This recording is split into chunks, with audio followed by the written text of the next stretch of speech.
tous les différents objets que nous venons de voir, les connexions, les prepared statements et les statements et les result sets, sont en fait des ressources système. Et comme toutes les ressources système que l'on utilise dans les applications Java, il y a une règle qu'il faut absolument respecter, c'est que quand on en ouvre une, on doit la fermer. Il est indispensable de fermer les ressources système que l'on utilise.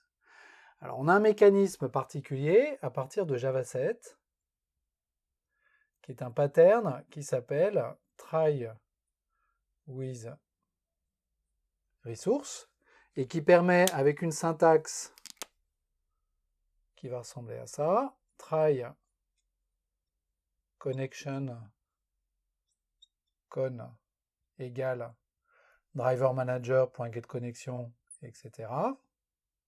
Voilà. Si on écrit les choses comme ça, on a la garantie que quand on va sortir du bloc try, la ressource connexion qui est créée à l'intérieur du try va être effectivement fermée.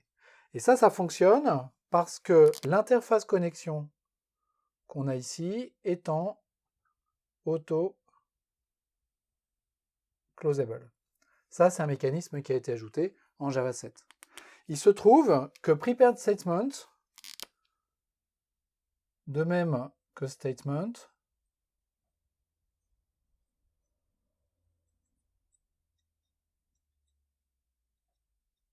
et result set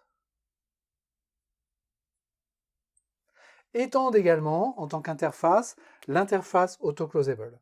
Donc on peut utiliser également les statements, les prepared statements et les result set dans le même genre de pattern, try with resource, que celui-là.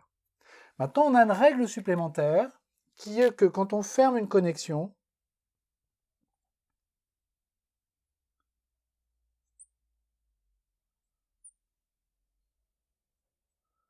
donc connexion en tant qu'instance de l'interface connexion, ça ferme également les statements, les prepared statements et les result sets qui ont été ajoutés à cette connexion, qui ont été ouverts ou créés à partir de cette connexion. Fermer une connexion veut dire que toutes les ressources qui sont connectées à cette base de données au travers de cette connexion sont également fermées automatiquement. Donc en fait, on peut jouer sur l'objet connexion pour pouvoir fermer les statements, prepared statements et result set. Maintenant, il y a un pattern qui consiste à dire, ma connexion, je vais l'ouvrir quand mon application se lance et je vais la maintenir ouverte pendant la durée de vie de cette application.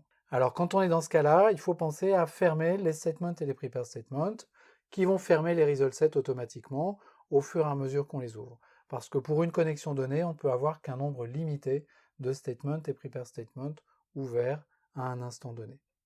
Il y a une petite subtilité supplémentaire sur le result set.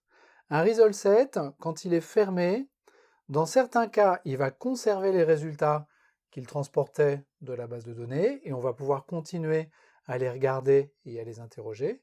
Et dans certains autres cas, ces résultats vont être perdus.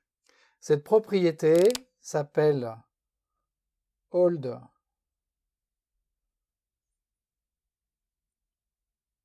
cursors ou close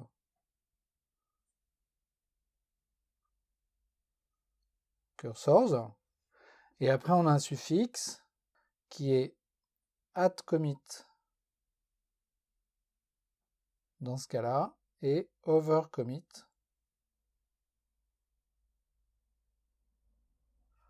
dans ce cas. Cette propriété s'appelle l'holdability. Holdability.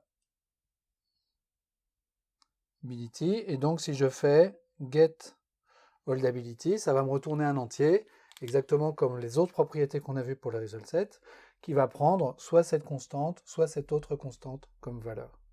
Hold cursors @commit veut dire que le contenu d'un result set est toujours disponible après la fermeture du result set ou du statement sur lequel ce result set a été construit.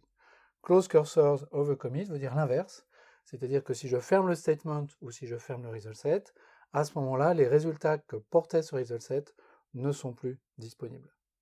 Petite subtilité également, je ne peux ouvrir qu'un seul result set par statement. Un statement, c'est quelque chose qui transporte une requête, que ce soit un prepared statement ou un statement. J'envoie cette requête vers la base, je récupère un résultat. Si j'envoie une autre requête, je récupère un autre résultat, et le résultat précédent va être invalidé, il ne sera plus disponible. Donc voilà ce que l'on pouvait dire sur le caractère ressource système de ces connexions statement et result set.